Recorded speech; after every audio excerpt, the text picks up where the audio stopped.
Peta kerawanan ya, kita di Lampung ini kan ada 2.651 desa. Itu 500 desa dikategorikan sebagai wilayah yang rawan dengan kategori waspada. Dan 15 desa dalam kategori bahaya. Wah, bahaya itu lebih parah dari waspada lebih ya? Parah, ada 15. Di Lampung ini? Di Lampung. Tetapi khusus yang kategori usia remaja, itu justru malah meningkat. Oh. Artinya kan ada kecenderungan bahwa para generasi muda kita nih, banyak yang mencoba-coba seperti itu. Kalau itunya jenisnya Bang, jenis narkobanya yang paling banyak Kalau di sini paling banyak sabu. Orang yang datang secara sukarela, otomatis BNN memberikan 3 jaminan. Pertama itu gratis, kedua itu tidak dipidana, yang ketiga itu identitasnya dirahasiakan. Itu jadi orang yang merasa dirinya terdampak atau menyalahgunakan narkoba, gitu ya? pakai ataupun keluarga saudara diajak ya, itu pasti kami rehabilitasi. Oh, dan itu gratis Bang? Gratis.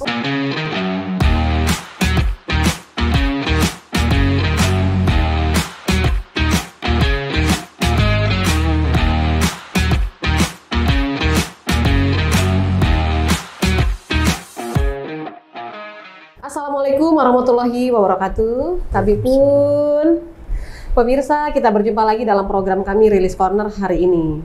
Hari ini mohon maaf nih saya pakai masker pemirsa karena ada sesuatu yang nggak enak dilihat.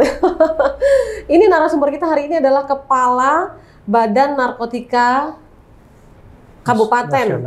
Ya. Jadi BNNK, Kepala Narkotika Nasional Kabupaten Lampung Timur. Beliau adalah Bapak Maman Permana SP. Assalamualaikum. Waalaikumsalam warahmatullahi wabarakatuh. Saya biasa panggil Abang nih. Bang Maman, apa kabarnya Bang? Alhamdulillah sehat. Alhamdulillah. Jadi Bang Maman ini sejak kapan ini di tugasnya di Lampung Timur? Ya sebetulnya sebelumnya kan saya sebagai Kabag Umum ya, Kabag Umum di BNN Provinsi Lampung. Namun sejak tanggal 18 November 2024 mulai aktif sebagai Kepala BNN Kabupaten Lampung Timur. Siap. Dan kita lihat aktif sekali bagaimana komunikasi dengan pihak Forkopimda dan lain-lain ya. Bang Maman, mungkin diceritakan secara keseluruhan nih, sebenarnya narkotika saat ini masih mengkhawatirkan nggak sih? Mengkhawatirkan tidak kalau di Provinsi Lampung? Kalau bicara mengkhawatirkan kan sebetulnya dari 2015 Pak Jokowi itu sudah menyatakan bahwa Indonesia darurat narkoba. Makanya beliau sempat mengeluarkan 2 kali instruksi Presiden, nomor 6 tahun 2018 sama nomor 2 tahun 2020. Nah, dengan sekarang era kepemimpinan Pak Presiden Prabowo, masalah narkotika juga menjadi salah satu konsen beliau. Buktinya apa? Dimasukkan ke dalam salah satu asta citanya beliau, menjadi misi yang ke-7. Dan pemberantasan narkoba itu ya? Masalah pemberantasan narkoba, dan termasuk program prioritas yang ke-6. Artinya apa? Bahwa memang masalah narkotika ini menjadi salah satu masalah bangsa kita. Itu juga bisa dilihat dari angka penyalahgunaan ya, di hasil survei tahun 2023 itu ada 3,3 juta penduduk Indonesia yang terpapar narkoba. Terpapar itu sudah pasti dia sebagai pemakai juga? Jadi kategorinya itu hasil survei itu ada 2 ya. Jadi hasil surveinya itu dia pernah pakai, artinya selama hidup dia pernah memakai. Dan yang satu lagi kategorinya adalah aktif memakai dalam 1 tahun terakhir. Artinya memang penyalahguna. Kalau di Lampung Bang, kalau kita kerucutkan di Lampung secara keseluruhan sampai di tahun 2024 kemarin itu bagaimana kondisinya Bang? Kalau di Lampung sebetulnya ya, survei terakhir kan kita mengacu ke nasional. Hanya baru ada angka di tahun 2019. Waktu itu ada 31.811 banyaknya? 31.000 di tahun 2019? 2019. Banyak banget ya. Nah, kemudian juga berdasarkan peta kerawanan ya, kita di Lampung ini kan ada 2.651 desa. Itu 500 desa dikategorikan sebagai wilayah yang rawan dengan kategori waspada. Dan 15 desa dalam kategori bahaya. Wah, bahaya itu lebih parah dari waspada ya? Lebih parah, ada 15. Di Lampung ini? Di Lampung. Terus sekarang progresnya gimana dari 15? Tetap segitu atau udah agak berkurang? Itu kan hasil survei yang terakhir di 2025, harapan kita di 2026 terjadi penurunan. Seperti itu. Nah, survei BNN di 2023 yang saya bilang 3,3 juta itu kan kalau kita dalam angka prevalensi ya, dalam bentuk presentasi itu kan 1,73%. Nah, di program prioritasnya Pak Prabowo harapannya adalah di tahun 2025 ini terjadi penurunan menjadi 1,7%. Seperti itu. Boleh nggak Bang dibocorin kalau di Lampung ini yang paling parah wilayahnya daerah mana ya Bang? Ya sebetulnya kan kita bicara kalau tingkat keparahan hampir sama ya semua karena di setiap daerah pasti ada kasus penyalahgunaan narkotika. Makanya kalau kita sih mengacu keparahan dari tingkat peta kerawanan yang saya sampaikan tadi, 500 desa kategori waspada dan 15 kategori bahaya itu di wilayah rayonisasi Lampung Timur ya. Lampung Timur kan rayonnya 3 nih kami. Justru di Lampung Timur? Ya. Wilayahnya itu kan Lampung Timur, Mesuji dan Tulang Bawang. Artinya kalau gitu rayonnya itu ya? Ya, satu BNN kabupaten membawahi 3 kabupaten. Oh gitu. Jadi Bang Maman ini Lampung Timur, Tulang Bawang dan Mesuji. Wilayah kerjanya. Dan itu termasuk daerah yang rawan tadi ya? Termasuk yang rawan, termasuk dalam pengungkapan kasus ya. Kalau secara provinsi dari jumlah pengungkapan kasus saja data Polda itu Kota Bandar Lampung. Justru Kota Bandar Lampung. Karena memang jumlah penduduknya kan memang paling betul. Besar. Tapi rata-rata ya Bang, kalau orang yang masuk data itu sebenarnya dia adalah pemakai lama yang masih pernah masuk, keluar lagi, pakai lagi, kan banyak juga kasus gitu. Atau banyak pemain baru kayak gitu Bang? Pemain baru juga banyak. Karena apa? Sekarang ini justru keprihatinan kita ternyata kalau berdasarkan survei, sebetulnya terjadi tren penurunan dari 2019 ke 2023. Tetapi khusus yang kategori usia remaja, itu justru malah meningkat. Artinya kan ada kecenderungan bahwa para generasi muda kita nih, banyak yang mencoba-coba seperti itu. Kalau itunya jenisnya Bang, jenis narkobanya yang paling banyak Kalau di sini paling banyak sabu. Sabu paling banyak. Penyalahgunaan sabu ya. Kenapa ya? Ada banyak info juga kalau di daerah-daerah itu di desa-desa justru malah banyak katanya makin marak ya. Ya memang itu yang menjadi keprihatinan kita ya. Awalnya kan sabu kan sebetulnya yang menggunakan tuh kan kaum menengah ke atas ya. Justru sekarang ini justru kalangan menengah ke bawah. Jadi masyarakat kita lapisan bawah, para petani, nelayan, buruh, pengangguran anak sekolah itu banyak menyalahgunakan sabu. Apa mungkin si pengedarnya ini memang menyasar ke daerah-daerah desa itu tadi ya, sengaja atau gimana ya? Ya sepertinya seperti itu. Jadi dalam beberapa kasus kan memang yang kita terima ya, artinya kan kami menerima limpahan klien dari Polres yang di assessment nih untuk dalam rangka rehabilitasi itu, yang mereka tuh memperoleh awalnya itu sebagian besar adalah secara gratis. Dikasih gratis dulu. Dikasih cicipan dulu ya. Setelah ketergantungan, akhirnya mau membeli. Dan membeli pun yang ininya mereka tuh patungan gitu loh. Sum-suman lah di sini ya. Pakainya rame-rame. Memprihatinkan ya kalau sampai dia anak-anak baru banyak muncul justru di usia remaja. Usia remaja itu anak-anak SMP banyak nggak? SMP ada. SMP banyak yang sudah kami dalam beberapa kasus menerima rehabilitasi anak SMP, SMA. Bang izin, kalau untuk BNN ini sebenarnya tugas dan fungsi utamanya apa nih dalam ini penanganan narkoba ini? Secara garis besar kan yang saya sampaikan tadi itu P4GN ya, pencegahan dan pemberantasan penyalahgunaan dan peredaran gelap narkoba. Tetapi secara fungsi ada 3 fungsi pokok. Pertama fungsi pencegahan dan pemberdayaan masyarakat, yang kedua fungsi rehabilitasi, dan yang terakhir adalah fungsi pemberantasan terkait upaya hukum tindakan. Kalau untuk pemberantasan itu bersama-sama dengan kepolisian dan lainnya atau bisa bergerak sendiri sih Bang? Saya kembalikan ke undang-undangnya dulu ya. Nah, berdasarkan Undang-Undang Nomor 35 Tahun 2019 tentang narkotika, yang memiliki kewenangan penyidikan tindak pidana narkotika itu ada 2. Artinya penyidik BNN dan penyidik Polri. Artinya masing-masing bisa berjalan sendiri, bisa pula secara bersama-sama. Terus gini, kalau dalam satu kasus misalnya masyarakat resah dengan satu tempat yang terindikasi sepertinya ya dikira-kira kayaknya kok kayak ada kumpul-kumpulan anak muda itu, boleh melapor ke BNN? Boleh. BNN bisa menggerbek sendiri? BNN bisa menggerbek sendiri. Ya, karena memiliki kewenangan itu, penyidikan seperti itu. Setelah itu nanti prosesnya juga di BNN? Di BNN, seperti itu. Sampai pada tahap? Sampai dengan tahap pelimpahan ke jaksa. Gitu. Kewenangannya sama dengan sama dong kalau gitu ya. Terus gini, kalau untuk rehabilitasi, misalnya nih ada kasus di tempat lain, tapi rehabilitasi ini katanya harus rekomendasi bukan rekomendasi ya, dari ke BNN. Itu apa tuh namanya? Jadi gini ya, kita harus membedakan dulu antara rehabilitasi yang orang datang secara sukarela, rehabilitasi karena dia proses hukum. Orang yang datang secara sukarela otomatis BNN memberikan 3 jaminan. Pertama itu gratis, kedua itu tidak dipidana, yang ketiga itu identitasnya dirahasiakan. Itu jadi orang yang merasa dirinya terdampak atau menyalahgunakan narkoba, gitu ya? pakai ataupun keluarga saudara diajak ya, itu pasti kami rehabilitasi. Dan itu gratis bang? Gratis. Oke. Itu nanti kita asesmen dahulu, namanya asesmen medis ya, ini untuk sukarela. Asesmen medis itu nanti untuk menentukan seberapa tingkat keparahannya dia. Seperti kalau hanya dalam kategori ringan, maka tindakannya adalah rawat jalan, rehabilitasi rawat jalan. Kalau sedang sampai berat itu bisa rehabilitasi rawat inap.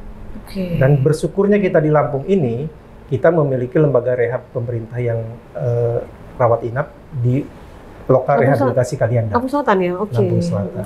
Itu bisa menampung berapa banyak? Itu kapasitasnya setahun itu sebetulnya bisa 500 ya. Tetapi karena anggaran yang tersedia kan sekarang hanya baru bisa menampung sekitar 100 sampai 150. Dan itu campur-campur tadi yang campur yang rehabilitasi mandiri tadi dengan yang kasus hukum itu dicampur di situ? Bisa di situ. Nggak ada pembedaan bagi mereka di situ untuk kalau dalam proses rehabilitasi nggak ada, karena kan untuk rawat inap kan memang ada secara khusus ya di lingkungan tersendiri. Tapi berbeda dengan di penjara lah. Iya, nggak kayak di penjara ya, mereka masih bisa beraktivitas gitu di luaran. Oke, ini menarik juga nih kalau ternyata ada orang yang orang sengaja datang sendiri. Banyak ya, makanya itu kan dalam momen ini saya mengajak juga gitu loh. Kan pasti banyak yang berpikir bahwa saya mau lapor ke BNN tapi takut ditangkap. Iya betul. Takut. Artinya kami dari BNN mengajak ya masyarakat ya, dirinya atau keluarganya, saudaranya, tetangganya ya ada yang terkena dampak penyalahgunaan, datang saja ke BNN, nggak usah takut. Tapi dengan syarat dia memang udah mau tobat gitu, udah mau berhenti gitu ya. Iya. Jangan sampai nanti tanggung-tanggung gitu. Jadi kalau memang udah pengen stop tapi masih merasa belum maksimal gitu ya. Nah terus gini bang, kalau orang pemakai narkoba sudah bertahun-tahun, ketika nanti di tes darah dan lain-lain itu masih nggak sih bang? Bisa terindikasi? Kalau untuk urin, urin itu kan hanya temporary ya. Paling dalam memakai sekarang seminggu 2 minggu dia hilang. Tetapi untuk darah dan rambut itu cukup lama. Nah itu juga yang bikin orang takut kali ya bang? Ya bisa jadi. Itu gimana dong? Misalnya membuktikan bahwa dia udah tidak lagi, udah pengen berhenti gitu, pengen rehab, sementara dia merasa masih nih gitu, masih ada ketika dicek darah dan rambut masih ada, itu gimana? Sebetulnya kan nggak akan ditangkap kan? Sepanjang dia dalam proses rehabilitasi kan nanti ada kartu pengenalnya, itu dari semacam kartu rawat jalan lah. Selama dalam proses rehabilitasi tidak akan ditangkap. Jadi kalau sampai ditangkap kan untuk sekarang ya maksudnya kan pihak penegak hukum kan untuk untuk pembuktian awal kan menggunakan alat tes urin. Kalau untuk pembuktian lebih lanjut baru dia mengambil rambut atau darah. Iya. Jadi buat saudara-saudara kita di luar sana yang mungkin pernah terdampak narkoba, mau direhab, datang aja langsung ke BNN masing-masing ya? Masing-masing. Di Provinsi Lampung nih bisa datang ke BNN Provinsi Lampung, bisa datang ke BNN Kabupaten Lampung Timur, Lampung Selatan, Kota Metro, Tanggamus, dan Waikanan. Jadi kalau Lampung Timur ini mencakup Tulang Bawang dan Mesuji itu ke Lampung Timur. Betul. Kalau Metro, Lampung Tengah dan Tulang Bawang Barat. Kalau Tanggamus, Lampung Barat, Pringsewu dan Pesisir Barat. Kalau Lampung Selatan, Pesawaran dan Kota Bandar Lampung. Kalau Waikanan itu Lampung Barat, Waikanan, dan Lampung Utara. Gitu jadi pemirsa. Dan dia berkantornya di Lampung Timur kalau yang tadi region tadi ya. Ya. Itu memang perlu masyarakat tahu juga. Terus gini Bang, apakah kalau orang datang itu ke BNN itu hanya untuk urusan dia mau berhenti aja? Enggak, jadi BNN itu kami memiliki 3 layanan pokok lainnya lagi. Ada yang namanya masyarakat mengenal layanan surat bebas narkoba. Itu apa tuh Bang? Nah, jadi surat kalau kita mau pekerjaan kan biasanya diminta itu. Bisa ke BNN ya? Bisa BNN. Dari BNN kami ada layanan surat namanya surat keterangan hasil pemeriksaan narkotika. Itu ada tarif PNBP-nya 290.000. 290.000. Kenapa? Kalau dibandingkan dengan layanan fasilitas kesehatan yang lain yang memberikan layanan sama, kok BNN lebih mahal? Karena alat yang digugakan adalah menggunakan alat 7 parameter. Berarti benar-benar lebih 7 parameter deteksi terhadap narkotika. Jadi dia deteksinya lebih benar-benar lebih lengkap ya. Jadi gitu nih 2 informasi kalau kamu pernah terdampak narkoba, pengen direhab, datang aja langsung, tapi dengan tujuan bener-bener pengen sembuh ya. Gratis itu. Biasanya berapa lama tuh rehabnya, Bang? Minimal untuk yang lawat jalan 2 bulan. Minimal? Yang rawat inap 3 bulan. Oh, oke. Nanti kalau minimal tuh artinya kalau dia misalnya rasanya udah banyak perubahan, udah boleh pulang gitu ya. Terus satu lagi nanti kalau mengurus surat bebas narkoba itu bisa ke BNN. Oh gitu, baru tahu saya. Selama ini kan banyak ke rumah sakit gitu ya. Baiklah. Nah sekarang kita mengerucut ke Lampung Timur, Bang Maman. Di Lampung Timur sendiri semenjak Abang ada di situ dan Lampung Timur, Mesuji dan Tulang Bawang itu bisa digambarkan nggak bagaimana kondisi di sana tentang terkait dengan narkoba? Iya, jadi begitu saya masuk ke sana kan memang kami langsung bergerak ya dengan penguatan kolaborasi dengan Polres, Kejaksaan dan sebagainya. Bagaimana kami menyasar untuk tahap awal ini di kalangan anak remaja dulu, di lingkungan pendidikan sekolah ya. Karena dalam beberapa kali kami menerima klien limpahan dari Polres dalam rangka rehabilitasi ya, itu cukup banyak yang dari kalangan anak-anak dan remaja. Jadi fokus utama kami sekarang bergerak bagaimana kami mendatangi sekolah-sekolah dengan program kami namanya program Miss You, menjadi inspektur saat menjadi inspektur sekolah saat upacara. Oh. Jadi pembina upacara lah. Oh gitu, sekolah. Dari BNN ini jadi pembina upacara. Jadi fokusnya tentang bagaimana antisipasi supaya tidak ada narkoba pemakai dan pengedar di situ. Ya, oke. Bang, kalau sejauh ini kasus paling besar nih, kita balik lagi ke provinsi ya, Lampung. Kasus paling besar tentang narkoba yang ditangani oleh BNN apa ya, Bang? Kalau di BNN sebetulnya di tahun berapa ya saya lupa, pernah mengungkap kasus ganja ya sampai berapa kilo gitu saya lupa, gitu lah dari ungkapannya. Dan memang kan sebetulnya BNN Provinsi Lampung kan lebih banyak bekerja sama juga dengan Polda Lampung. Salah satu contohnya adalah bagaimana kita penjagaan pos interdiksi di Bakahuni. Selain Polda kan BNN Provinsi Lampung juga sama-sama di situ. Kan sebagian besar pengungkapan kasus yang besar-besar kan memang yang diungkap di Bakau. Betul. Sebenarnya itu jadi kolaborasi sebenarnya antara BNN dengan Polri ya kalau udah yang mengungkap kasus besar gitu. Terus gini Bang, BNN ini ada nggak apa sih pasang orang mata-mata gitu-gitu nggak yang di luar BNN, ada nggak sih kayak gitu-gitu? Misalnya kerjasama dengan pihak mana untuk mereka masuk ke dalam satu daerah tertentu, setelah itu lapor ke BNN gitu, ada nggak? Sebetulnya ya kami lebih mencoba memanfaatkan sumber daya sendiri dulu ya. Seperti itu. Artinya kan di BNN kan ada yang namanya tenaga analis intelijen. Itu kan mereka yang bergerak di lapangan. Masalah mereka nanti menjalin komunikasi dengan pihak-pihak lain itu kan teknik undercover-nya mereka. Caranya ya, teknisnya ya. Oke. Kok di 3 wilayah yang Abang pimpin ini paling besar di mana kasus narkobanya?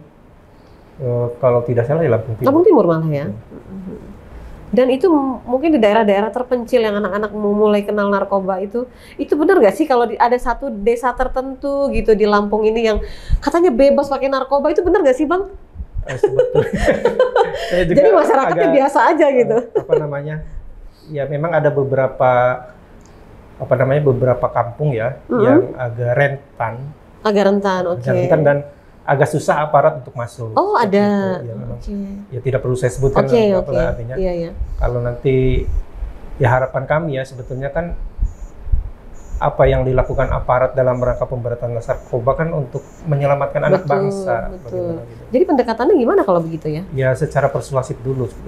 Dan itu cukup membahayakan juga ya kalau masuk situ ya. Ada beberapa daerah yang memang untuk masuk ke situ tidak cukup dengan hanya 1-2 orang. Dan sampai sekarang ini masih ada tuh? Masih ada. Jadi ini sebenarnya tantangan tersendiri juga ya untuk Polri dan juga BNN ya Bang? Baiklah. Saya pernah dapat kasus itu tempo hari ada orang lah gitu ya, keluarganya kena dia kasus apa gitu, sabu kalau nggak salah.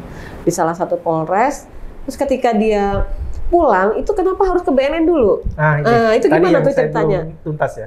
Yang saya jelaskan tadi bahwa dalam rangka rehabilitasi kan ada 2 ya, yang voluntary dan ada yang karena hukum. Nah, contoh yang tadi baru disampaikan itu adalah karena hukum. Jadi dalam sekarang kan kita pendekatan bagaimana mengedepankan restoratif justice seperti itu. Nah, di BNN artinya dalam rangka penegakan hukum tindak pidana narkotika ada salah satu bentuk kegiatan yang namanya asesmen terpadu. Nah, kadangkala pihak penyidikan menangkap seseorang karena tindak pidana narkotika, tetapi tidak disertai adanya barang bukti. Biasanya kadang hanya barang buktinya sisa pakai, atau urin. Dan urin kan seperti itu. Jadi itu kan lebih kita kedepankan bagaimana dia supaya direhabilitasi. Nah, untuk itu ada yang namanya tim asesmen terpadu. Nah, ketua timnya adalah BNN, tetapi anggota di dalamnya ada dari penyidik Polri, dari Polres kan, ada juga dari Kejaksaan, ada juga dari Bapas. Seperti itu. Jadi tim TAT ini merupakan tim gabungan. Jadi di dalamnya ada tim asesmen hukum dan tim asesmen medis. Kalau asesmen medisnya itu terdiri dari dokter dan psikolog. Nah, seseorang yang tertangkap oleh Polres kemudian dilakukan asesmen, tentunya harus ada syaratnya. Tidak semua orang yang ditangkap terus bisa diasesmen sendiri, enggak. Ya, yang syaratnya adalah pertama, yang bersangkutan adalah urinnya positif, kemudian tidak terlibat jaringan, seperti itu ya. Terus dia mengkonsumsi itu untuk dirinya sendiri, bukan untuk dijual belikan, seperti itu. Artinya kalau beratnya BB itu nggak jadi patokan juga nggak, Bang? Jadi patokan. Jadi ada yang namanya surat edaran Mahkamah Agung. Itu untuk menentukan bagaimana seorang itu dapat dikategorikan sebagai penyalahguna atau pengedar, seperti salah satunya. Contohnya BB untuk sabu ya, 1 gram ke bawah, seperti itu. Gitu. Ada nggak orang yang pengen direhab tapi ditolak? Ada. Kenapa itu? Yang secara hukum loh. Secara hukum ya, betul. Secara hukum ada. Itu kenapa? Ya karena kan berdasarkan hasil penyelidik pada saat TAT, ternyata yang bersangkutan perannya adalah sebagai kurir. Gitu. Jadi sebenarnya kalau rehab tuh lebih kepada pemakainya. Kepada pemakai. Baiklah. Bang Maman, terima kasih banget nih waktunya kita hari ini, dan mudah-mudahan ini kayaknya saya lihat tuh aktivitas di Lampung Timur aktif ya, bekerja sama dengan banyak elemen itu. Gimana Bang? Sejauh ini gimana? Sebetulnya itu kan salah satu bentuk strategi dari Kepala BNN Republik Indonesia yang sekarang ya. Artinya dari Astacita Presiden, kemudian beliau mengeluarkan ada 6 strategi. Nah, khusus salah satunya adalah bagaimana penguatan kolaborasi. Jadi BNN kan nggak mungkin bekerja sendiri nih. BNN sebetulnya hanya membantu pemerintah daerah. Seperti itu, bagaimana kita sama-sama menyelamatkan anak bangsa kita, masyarakat kita. Makanya kami bergerak terus berbagai elemen yang ada di Lampung Timur ya, dari mulai kelompok masyarakat, kemudian para ulama segala macam, lembaga swadaya masyarakat. Karena BNN nggak mungkin bekerja sendiri. Seperti itu. Mudah-mudahan ini menjadi jalan untuk kita bisa menyelamatkan anak-anak kita di masa depan ya, Bang.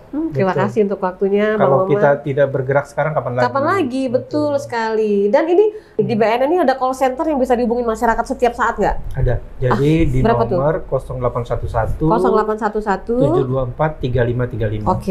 0811 724 3535. Nanti jadi kapanpun misalnya ada tetangganya atau apalah lihat sesuatu yang agak mencurigakan, itu tinggal bisa lapor BNN. Pada saat itu juga bisa turun tuh nggak Bang? Biasanya atau? Biasanya kami telaah dulu. Ditelaah dulu. Iya. Baiklah. Terima kasih Bang Maman waktunya. Sehat selalu dan sukses selalu ya Bang ya. Siap, terima kasih Mbak Novi. Sama-sama. Saya titip salam nih, ada salamnya kami itu, salam sehat tanpa narkoba. Salam sehat tanpa narkoba. Terima kasih Bang Maman. Dan pemirsa, demikianlah obrolan saya bersama Kepala BNN Kabupaten Lampung Timur, Mesuji dan Tulang Bawang, Bapak Maman Permana SP. Mudah-mudahan ini bermanfaat buat kita semua, dan jangan lupa tadi ya, ada call center dari BNN yang bisa Anda hubungi kalau Anda mencurigakan ada kegiatan-kegiatan yang terkait dengan narkoba. Jangan lupa juga kalau mau rehab nih, mau bagi Anda yang pemakai narkoba tapi pengen sembuh, bisa datang aja langsung secara mandiri ke BNN, nanti dikasih rehab secara gratis. Iya, baiklah, terima kasih atas kebersamaannya. Saya Novi Balga mewakili kerabat kerja yang bertugas undur diri. Sampai jumpa dan wassalamualaikum warahmatullahi wabarakatuh. Terima kasih Bang Maman.